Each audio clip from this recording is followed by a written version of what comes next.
Hello dear students, स्वागत है आप सभी का आपके अपने यूट्यूब चैनल में। आज शुरू करने वाले हैं हम लोग जर्नल एंट्री का फोर्थ लेक्चर, सबसे ज्यादा इंपॉर्टेंट लेक्चर, क्योंकि इस चैप्टर को आप एलआईसी की तरह समझ सकते हो, जिंदगी के साथ भी जिंदगी के बाद भी। क्योंकि अगर आपकी 11th क्लास एलआईसी की तरह है, आई मीन टू से अगर आपकी 11th क्लास आपकी जिंदगी की तरह है, तो ये चैप्टर में वो एंट्रीज आने वाली है जो 11th क्लास के साथ भी काम आती है और 11th क्लास के बाद भी काम आती है। तो चलिए शुरू करते हैं।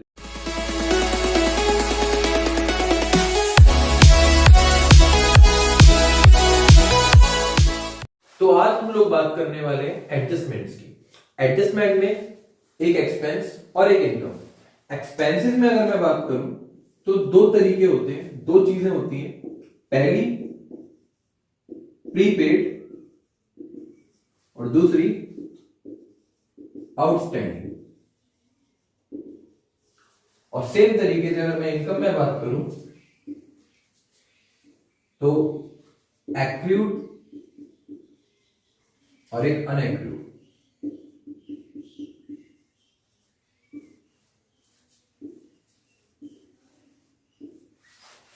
देखिए, अब समझते हैं इनका मतलब क्या होता है। देखिए, प्रीपेड से समझ में आ रहा है, वक्त से पहले दिया गया पैसा। प्रीपेड मतलब पेड इन एडवांस।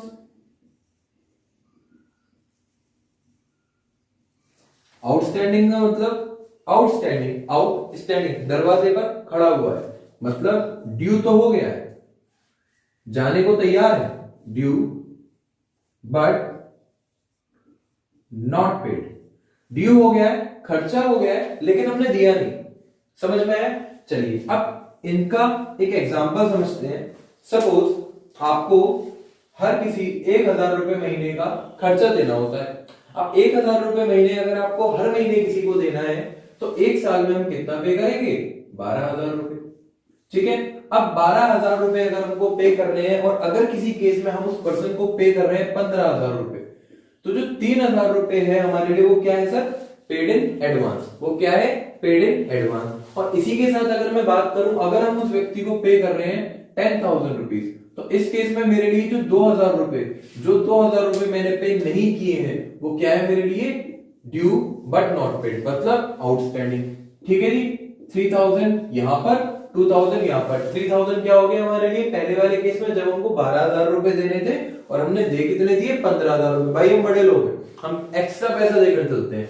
12,000 रुपए देने थे, हमने 15,000 पे कर दिए।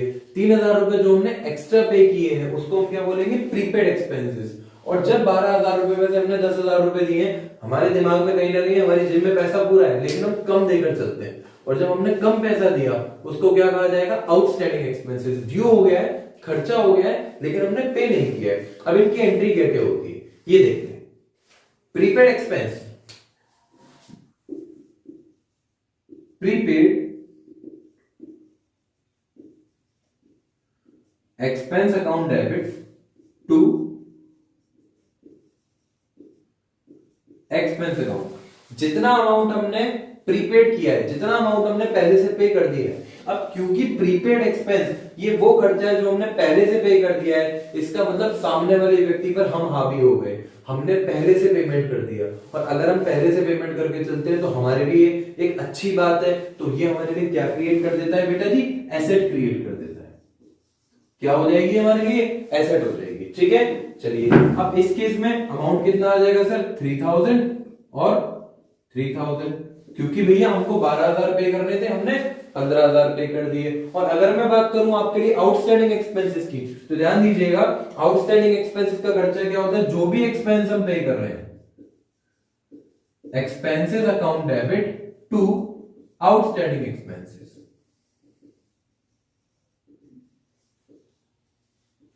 ठीक है, टू आउटस्टैंडिंग एक्सपेंसेस। कितना कितना हो जाएगा सर? 2,000 और 2,000।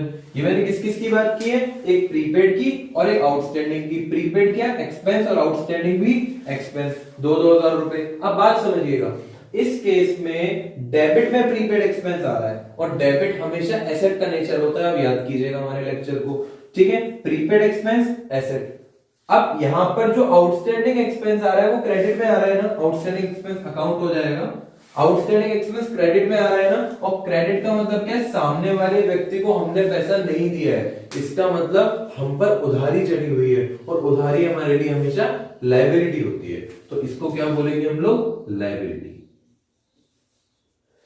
ठीक है जी, चलिए इसके बाद समझते हैं आगे के कंसेप्ट एक्रूड और अनएक्रूड, लेकिन ये दोनों इनकम का पार्ट है, ध्यान रखिएगा। देखिए एक्रूड इनकम का मतलब होता है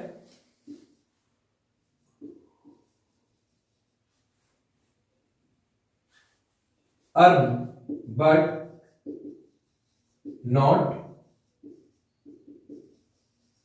रिसीव, जो कमा तो ली है लेकिन हमने रिसीव नहीं करी है। और अनएक्रूड का मतलब होता है रिसीव्ड बट नॉट अर्न, मतलब हमने अर्न तो कर ली इनकम लेकिन अभी रिसीव नहीं करी है। अनएक्रूड का मतलब रिसीव तो कर ली है लेकिन हमने अर्न नहीं की है। अच्छा, इस पूरे कंक्लूजन से एक बात समझ में आई कि एक्रू का मतलब होता है कमाना, एक्रू का मतलब क्या होता है, कमाना, अकर होना।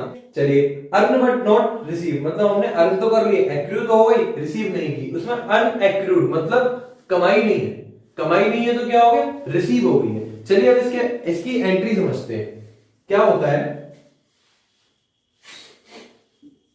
पहला एग्जांपल जानेंगे।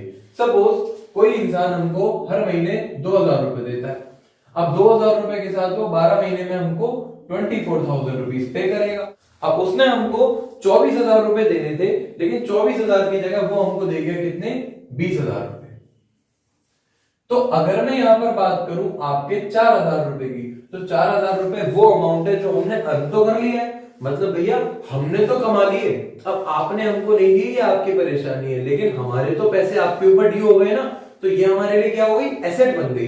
सबसे पहली बात, एक्रूड इनकम क्या होती है हमारे लिए, एसेट। इसकी एंट्री क्या होती है, देखिए एक्रूड इनकम अकाउंट डेबिट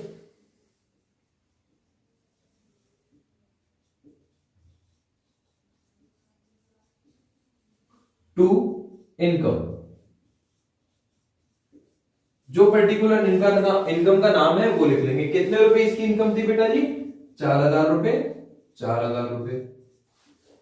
ठीक है, चलिए अब एक और सिचुएशन हो सकती है कि 2,000 रुपए के हिसाब से 12 महीने में हमें 24,000 रुपए रिसीव करने थे, लेकिन सामने वाले व्यक्ति ने हमको खुश होकर हमको 25,000 रुपए दे दिए। तो इस केस में जो हमारे पास में 1,000 रुपए का एक्स्ट्रा अमाउंट आया है, क्या वो हमने कमाया है, नहीं, लेकिन हमने उस अमाउंट को रिसीव कर लिया है, और रिसीव करने के केस में ये हमारे लिए क्या बन जाती है, लायबिलिटी बन जाती है। एंट्री क्या हो जाएगी बेटा जी, income account debit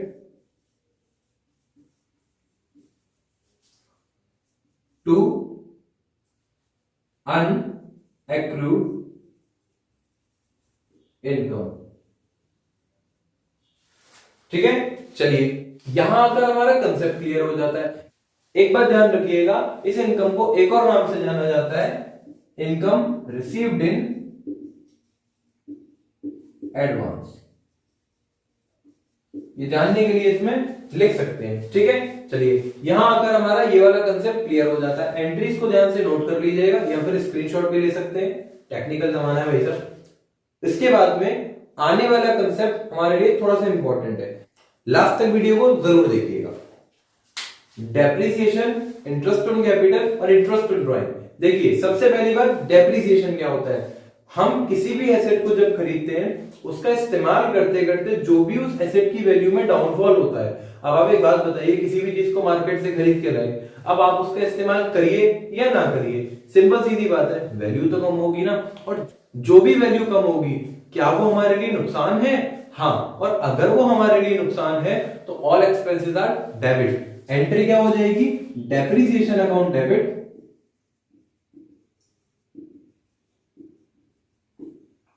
to fixed asset. जिस भी एसेट पे वो डेप्रिसिएशन लगाओ, बहुत ज्यादा डिटेल में इस चैप्टर को आप आगे पढ़ने वाले हैं। एक आता है कंसेप्ट इंटरेस्ट ऑन कैपिटल का। देखिए ध्यान से समझने वाली चीज है, इंटरेस्ट का मतलब होता है ब्याज। कोई बिजनेस है, अब बिजनेस में अगर किसी व्यक्ति ने पैसा लगाया, अब वो व्यक्ति अगर बिजनेस में पैसा लगा रहा है, बेवकूफ तो है नहीं, कहीं और भी पैसा लगा सकता था, लेकिन अगर उसने बिजनेस में पैसा लगाया है कहीं और पे पैसा लगाकर वो इंसान कुछ ना कुछ इनकम अर्न करता। अगर कुछ नहीं बैंक में भी डिपॉजिट करता तो बैंक उसको ब्याज देती। अब अगर बैंक से उसको ब्याज नहीं मिल रही तो क्या वो एक्सपेक्ट कर सकता है कि बिजनेस से उसको ब्याज मिलेगी? और अगर बिजनेस से उसको ब्याज मिलेगी तो ये ब्याज बिजनेस के लिए खर्चा है? हाँ है। और क्या ये खर्चा अगर बिजनेस अपने पास से कर रही है उसकी कैपिटल में बढ़ा देगी? बिल्कुल बढ़ा देगी। एंट्री क्या हो जानी चाहिए बेटा जी? Interest on capital account debit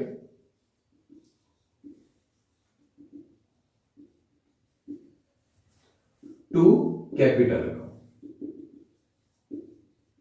ठीक है। इसके बाद में जरूरी कंसेप्ट है इंटरेस्ट ऑन ड्राइंग का। इंटरेस्ट ऑन ड्राइंग, देखिए किसी भी व्यक्ति ने बिजनेस से पैसा निकाला। अब अगर कोई भी व्यक्ति बिजनेस से पैसा निकाल रहा है, जरूरत भी तो निकाल रहा है पर्सनल यूज के लिए, बाहर किसी से उधार मांगता, क्या उसको ब्याज देनी पड़ती? कुछ ना कुछ खर्चा देना पड़ता। अब वही खर्चा वो बिजनेस को भी देगा, और बिजनेस को जो खर्चा देगा क्या बिजनेस के लिए वो इनकम हो जाएगी? और अगर बिजनेस के लिए वो इनकम है तो ऑल इनकम्स आर क्रेडिट। तो ये क्या हो जाएगा बेटा जी? Entry drawings account debit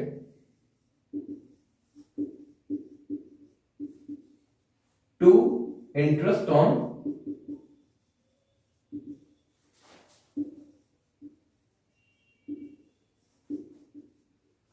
drawings account. ये हमारी 3 इंपॉर्टेंट एंट्रीज हैं। यहां पर ये एंट्री हमारी खत्म होती है। जर्नल एंट्री का जो इंपॉर्टेंट लेक्चर था, इंपॉर्टेंट पार्ट था, वो यहां पर हमारा कंप्लीट होता है विदाउट जीएसटी। इसके बाद हम लोग समझने वाले हैं कुछ जरूरी कंसेप्ट इंक्लूडिंग जीएसटी। ये केवल एक रिवीजन का पार्ट था। जो इंपॉर्टेंट कंसेप्ट थे वो हमने यहां पर डिस्कस किए हैं। आगे आने वाले वीडियोस में हम मिलते हैं जर्नल एंट्री के जीएसटी वाले कंसेप्ट के साथ में। तब तक के लिए थोड़ा सा इंतजार करिएगा। मिलते हैं अगली वीडियो में। राधे राधे।